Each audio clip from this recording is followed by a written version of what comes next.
BBC Sounds. Music, radio, podcasts.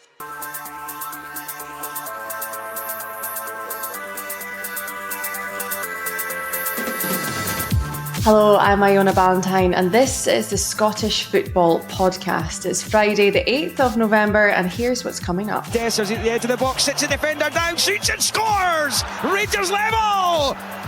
And that's a wonderful finish from Dessers! Rangers are in a vital point in Greece. Just how important could it be for them and Philippe Clement? Also, knocked down to Rory, the right back, and he puts a dangerous cross in and the header finds the back of the net, and that should be that for Heidenheim. Disappointment for Hearts, we reflect on their Conference League defeat at home to Heidenheim. And after the European excitement, here comes Celtic, a wonderful move by the way, and that is a wonderful goal! Maida gets his hat-trick! We turn our attention back to domestic matters with a look at this weekend's Premiership fixtures. The Scottish Football Podcast. Well, joining me on this Friday morning is former Scotland captain Gemma and former Rangers Dundee and Falkirk striker Rory Loy. Good morning, both of you. How are you doing? Morning, Iona. All good. All good. I'm good, Iona. How are you? Yeah, I'm good, thank you. It feels like there is a lot to discuss, but before all of that, let's quickly run through the latest Scottish football headlines. Now, Cyril Dessers' second half equaliser was enough to earn Rangers a vital Europa League point as they drew away at Olympiacos. In the Conference League, German Bundesliga outfit Heidenheim beat Hearts 2-0 at Tynecastle. Scotland have been drawn alongside Germany, the Netherlands and Austria in Group A1 of the 2025 Women's Nations League, and Scott Brown is demanding a reaction from players following defeat at Raith Rovers last week. Browns Ayr United travel to take on Morton live on BBC Scotland this evening. The Scottish Football Podcast from BBC Sports Scotland. Gemma, let's start with the Nations League. What do you make of that draw for Scotland? It's a tough draw, but you're in Group A, so you're going to get a tough draw. But some really tasty opponents in there. Germany, we used to go through a period many moons ago when I played where we got Germany all the time, and we've managed to avoid them for a while. So it'll be interesting to face up against them. Austria will be one that the team will definitely target as winnable games. I think tough opponents, but out of Germany, Netherlands, and Austria, you'd probably try and target the Austrian games as the winnable ones. And we know the Dutch. We've played the Dutch many a time, so we know what they have to offer. But tough group, but a good challenge to face. Mm-hmm. Exactly. Is it, like you say, a challenge? It's going to be really interesting to see how Scotland perform at that level. And hopefully by that point, fingers crossed, qualified for Euro 2025. Now, let's head to Greece for now. Olympiacos won, Rangers won. Rory, what did you make of that performance last night and that result? I thought it was a strong performance, which probably didn't surprise me.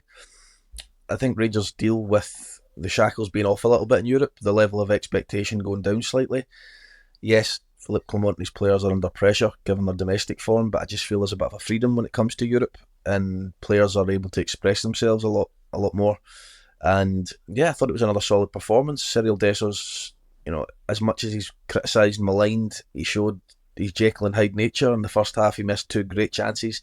The second half, his composure to fake the shot, send the defender for a hot dog and then slide it in the corner was unbelievable, to be honest. Really, really good. And yeah, obviously the big talking point was the captain Tavernier on the bench. A lot's been made of that, but players go through dips in form, and for his form not to have dipped for 5-6 years, however long he's been at the club, and now he's dropped, it's a big story because he's a captain and the club's struggling. But everyone goes through dips in form, and he's quite rightly not in the team at the moment because he's not playing well enough, and Stelling's come in, and that's just the nature of football. So I think Rangers really struggle with the level of expectation domestically. I think they're almost paralysed when it comes to trying to win games and play with a bit of freedom. So last night the shackles came off, and I thought it was a good performance. Gemma, as Rory said, that freedom in Europe that you so often see from Rangers, why is that? I think Rory picked up on it, and it's that word expectation. There is an expectation annually when it comes to the league that they will be up there challenging and are one of the two that should be winning that league. That's very different when you come to Europe. Europe is a journey. Europe is a challenge. It's like we're punching above our weight in Europe. That's the kind of feeling. And when you go in there as like underdogs, and I say underdogs in the sense that nobody is expecting you to go in there and win the Europa League. If you do, it's an achievement, it's an overachievement, whereas the expectation in Scotland is that Rangers should be challenging and should be winning the league. It's two very different mentalities as a player to go in to a match where you have the freedom, as Rory said, to play. And if you as long as you put performance in, if you lose, it's not that it's okay, but it's more understandable than if you go into a game in the Scottish Premiership, you don't put a performance in and you lose and you end up 9 points behind Aberdeen. That's just unacceptable. Even if you put a performance in, Gemma, and you win, yeah, and you don't put a performance in, there's still that criticism, you know? Yeah. So it's two very different mentalities for a player and a manager and a club to be in. It's almost like you can't compare the two. Well, taking all of that into consideration, Rory, how important was last night for Philippe Clement and getting a positive result? I don't think it makes a big difference in the grand scheme of things. I just don't think that Europe's going to have a huge bearing on how things go for Philippe Clement and a lot of the squad moving into closer to the January period. Giovanni Van Bronckhorst got to a Europa League final and came within an inch of winning it, and he was out the door, 3-4 months later. I've got my own opinions on that one, but obviously that's not why we're here today. Another podcast. Yes, it is. Rory, yes, go for indeed. it. Go for it. But I don't think it'll have a bearing on Philippe Clement. I think if he goes to Ibrox on Saturday and doesn't perform particularly well against Hearts, even if they scrape a 1 or 2-0 win, 2-1, I don't think Hearts are in scintillating form either. They've had their moments recently, and if they've improved, but I just don't think last night it doesn't touch the sides when it comes to what the fans expect and the level of disappointment with the domestic stuff. And I think that any form of underwhelming performance on Sunday and last night will be a distant memory. Well, Gemma, even looking at James Tavernier dropped from the starting lineup, what does that tell us about his position at the club? Well, if you ask Clermont, he wasn't dropped, he was rotated. What does it tell you about his position at the club? I'm with Rory that he's been an unbelievable servant to Rangers for a number of years now. And as a defender, he has never been the best defender, but what he has been is a phenomenal attacking weapon. And when your super strength is now not coming through and it's not showing, and you're carrying the weight of the performance of an entire team on your shoulders, I think that it was actually a good thing for Clement to put him on the bench and take him out of that spotlight and take him out of that pressure and put others in. I think that the conversation that he said that he's had with Tavernier, I think it would have been good at some point to set that up earlier in the season, let people know that there's conversations, lets people know, because now it looks like a reaction rather than it being a planned thing. It may be a reaction, it may have been a planned thing. I think that's hard for Tavernier from a personal perspective, that people will put, well, he's just saying that because your form's been poor, you're on your way out. I think the management of the situation could have been a bit better. I think that the way in which Tavernier has been kind of vilified a little bit by the Rangers fans, I don't think that's right for what he's given to the club. But it could be quite a significant moment in the future of Tavernier at Rangers or not at Rangers. I suppose the spotlight's on him now. It's going to be interesting how he'll react to that. But even just in terms of Rangers, they are in a good position in the Europa League table. They are currently sitting 10th, but some really big games coming up, away to Nice next, at home to Tottenham, and then Man United. What a run of games. It is a run of games, but I stick with Rory that they are sitting where they are in the Europa League, but they're also sitting where they are in the Premiership. And I think that it's a welcome distraction, I would say. The Europa League is a welcome distraction, and there's some fun games in there to play.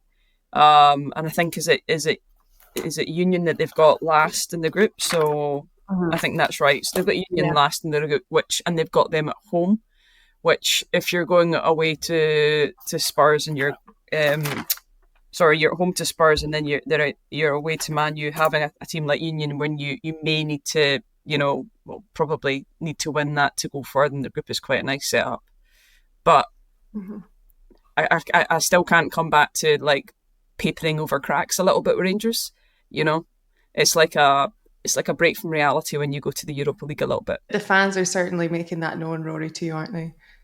Yeah, and Gemma touches on what Philippe Clement said and conversations he's had, etc. I don't think Philippe Clement's helped himself in interviews over the last month and a half. I think he talks in riddles a little bit. I think there's a fine line between defending your players and pulling the wool over your fans' eyes. I don't, it's difficult to say exactly what's happened with James Tavernier in terms of conversations. I don't think it's that relevant. I think all you need to come out and say, look, he's form's dipped slightly and I'm going to take him out of the team. I don't think that's a big deal. I think he makes a bigger deal out of things than there has to be. So in terms of his press conferences and things, I don't think that's helped the atmosphere at Rangers at all. I think that fans have now switched off from him. Don't get me wrong. On the back of that 1-each, if they go and they beat Hearts and they beat them convincingly and they go on a little run, fans will start to buy back in again. As for James Tavernier, I think he should have moved on in the summer. The thing is, right, people talk about his stats and his goals and his contributions. Amazing, brilliant. Of course you want that in your team, right? But it was a reliance for years. If you're relying on your fullback to provide goals and assists, there's a massive imbalance and there's a massive problem. You need to have your strikers and your forward players all contributing. And you look at Celtic and they're doing that. And I know you don't always want to directly compare the two. Look at Aberdeen, the players that are scoring the goals. Tavernier's goals and assists have dried up. And because they've relied on him for so many years now, it's becoming apparently abundantly obvious that the players around him simply aren't up to contributing. And on the back of that, Tavernier's getting the stick, which is, for me, quite harsh. Don't get me wrong, I think he's got his flaws and things like that as well. And he deserves criticism if he's not performing, of course he does. But I think he's been a little bit of a victim of his own success. So I just think the whole club at the moment needs to just keep consistently performing on the pitch. And that will, keep the critics at bay, and they need to try and build a little bit of steam and a head of steam and a little bit of confidence. Well, it will be a big game this weekend. We will get onto that in a second against Hearts. But let's actually turn our attention towards Edinburgh, because that's where Hearts lost 2-0 to Heidenheim last night. Now, we heard yesterday that Heidenheim would be a stubborn, a difficult opponent who'd look to hit Hearts on the counter-attack. Gemma, is that how it proved to be? Very much. I think that Hearts had opportunities in the first half, and then Heidenheim in the second half just turned it up, made a couple of changes, and they're a really good team. I think that how they were described yesterday was pretty much what you saw. And the two goals they scored, like those headers, the first one in particular, Conte, his run into the box, the pace at which he comes into the box, the ball that's put in, that cross that's put in, and that header, is just phenomenal. And they kind of match it again from the other side. Bit of a different header, but in terms of the height the shopper gets up to head past Gordon, was good. But I think there was a recognition from Hearts fans that this was a really good team they were playing against, and they were beaten by a better team. But Hearts had their chances, and Shankland had his chances again, and you kind of feel for the guy, because you look at the chances he had last night, the one in the third minute when the Hearts press really well, Penrice slides in, and he gets that chance. Last year, that's in the back of the net, but it's a kind of he kind of pulls it a bit. The goalkeeper comes out, makes the save, yes, but that's a Shankland that's just got zero confidence at this moment in time. And he had a couple other chances, but he's working hard, and Critchley's got his back, and Steve Clark's got his back, and just something has to fall for the guy. I thought Boateng in midfield, he was good. He was good for Hearts. And I think that it's going to be difficult for Rangers, actually, this weekend. I feel that Hearts know they haven't been outstanding, but there's definitely been a turn in terms of the mentality around the club since Critchley's come in. A bit more of an identity and structure to how they're playing. And I think it's a tough one to call, Rangers v Hearts this weekend. I really do. Rory, was it frustrating that Hearts didn't capitalise on those chances, especially in the first half? Yeah, of course. If you're carving out opportunities, and as Gemma says, regardless of his current form, if you're carving out chances for the likes of Lord Shankland. You would expect some of them to go in the back of the net. Unfortunately for Shankland and Hearts, it didn't happen. But, Heidenheim are a Bundesliga team. They will play week in, week out with that setup and that structure of let's soak up a bit of pressure and go and hit on the counter. And they've been extremely successful at it for quite some time now. So it was never going to be an easy task for Hearts. Heidenheim probably rely at times on the opposition missing a few chances and them taking theirs, which is exactly what they did. They probably did deserve to win overall. 1-0 probably would have been a fairer reflection of the game. However, Bundesliga team coming to Tynecastle, yes, it's not one of our, kind of household names in the Bundesliga, but they still compete at that extremely high level every week.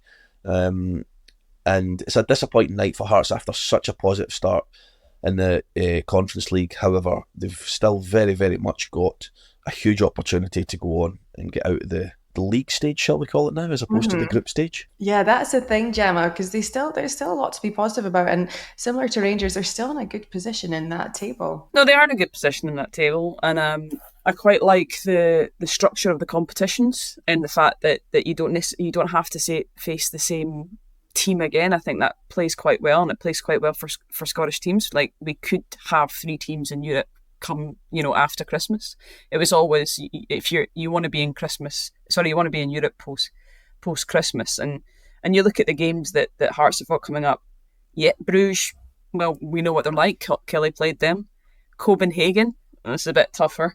But Petro Club in December, I think some of those, there's opportunities for Hearts to get points out of that. So there's definitely potential there for Hearts to progress if they can start to find their scoring boots a little bit. Mm-hmm. Yeah, they certainly need to. Now, let's just head back to the Scottish Premiership. Rangers versus Hearts at the weekend. I know we have kind of touched on it, but Rory, who needs the 3 points more? Well, that's actually a very difficult question. I think it's hard to separate them, and a lot of people out there would go, well, if Clermont doesn't get the 3 points, he could be out the door. But Hearts are down the foot of the table, so it's just as important for them. I don't think I could answer that without kind of disrespecting either club. I think it's just as important for both. I really do. I think it'll be very, very tight.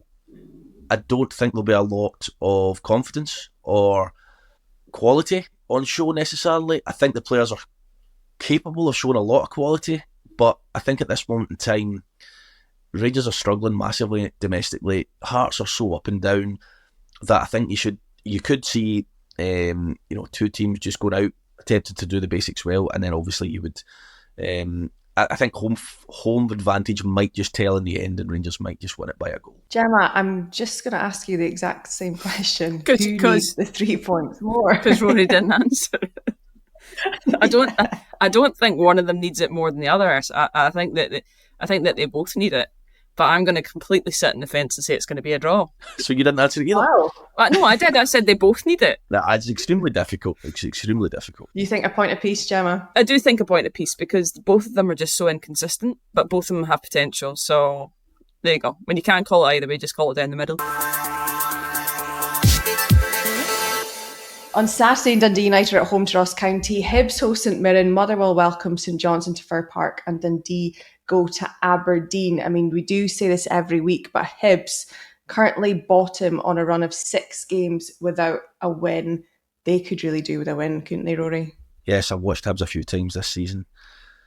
Defensively, they are all over the shop. Don't get me wrong, they've got slightly better over the last couple of weeks and managed to keep a clean sheet and keep the score down in terms of the opposition. I just think St Mirren are a good side. They've got attacking intent in the wider areas. They've got powerful strikers. And I think St Mirren will take something. I really do. And I think it potentially could be all 3 points. And that's not a slight on Hibs, who are very good going forward at times. I just don't think when push comes to shove, they've got enough about them to keep the ball out the net, and then you're then having to score at least 2 goals to win a game, and David Gray needs to sort things out pretty quickly. Well, Gemma, let's look at Aberdeen versus Dundee, because their unbeaten run came to an end last weekend. How do you think they'll respond against Dundee? I mean, came to an end quite spectacularly last weekend.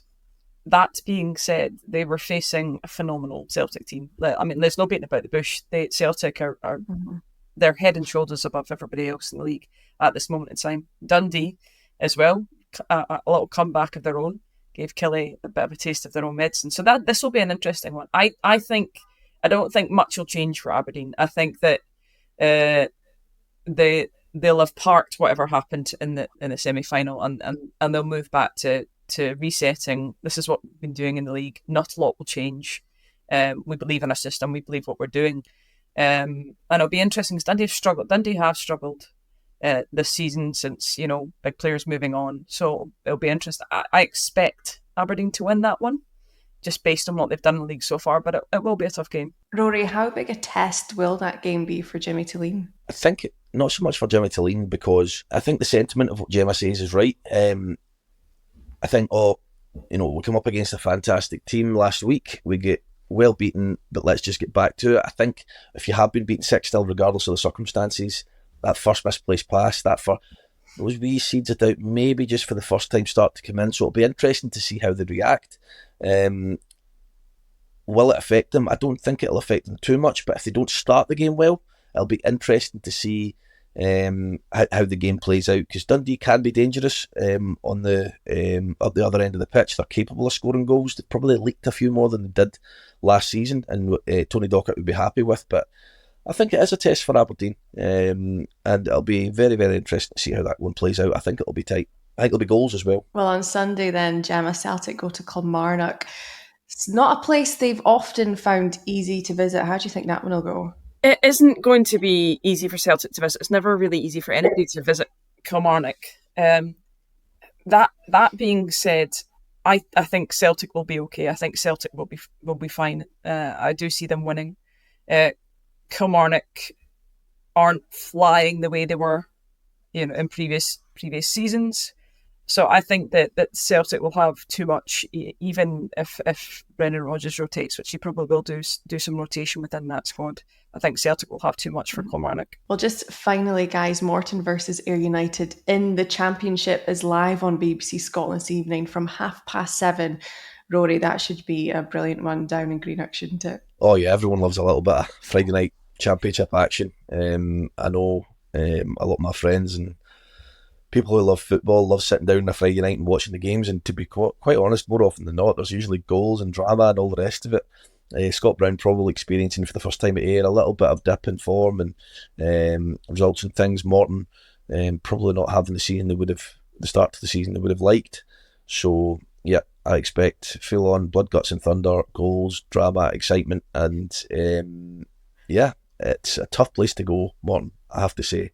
And I know that that's used far too often, but anyone who's been down there and played knows the tight changing rooms, the kind of tighter pitch, the fans right on top of you, especially if the weather's not particularly good. It can be a tough night, but Scott Brown will maybe make sure his players are up for it. So again, I expect goals in that one. Now, I should just mention we've got a special Q&A episode coming up with our chief sports writer, Tom English. So get your questions in for him now to scottishfootball@bbc.co.uk. Now, that is all we've got time for. Many thanks to Gemma Fay and Rory Loy, and thank you for listening. Now, remember, Sportsound will have all the live coverage across the weekend, and Sportscene will have your highlights on Saturday and Sunday evenings. And of course, we're here with new episodes of the Scottish Football Podcast bright and early every day.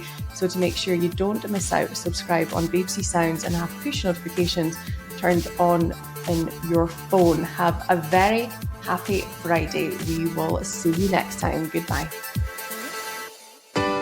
The Scotland Rugby Podcast is now available every Tuesday. Join me, Andy Burke and Tom English. Just head to BBC Sounds and subscribe to the Scotland Rugby Podcast. It's just seismic stuff. There's bucket hats as well. Oh really? Yeah. Is this a rugby podcast or is this a fashion podcast? Why can't it be a bit of both?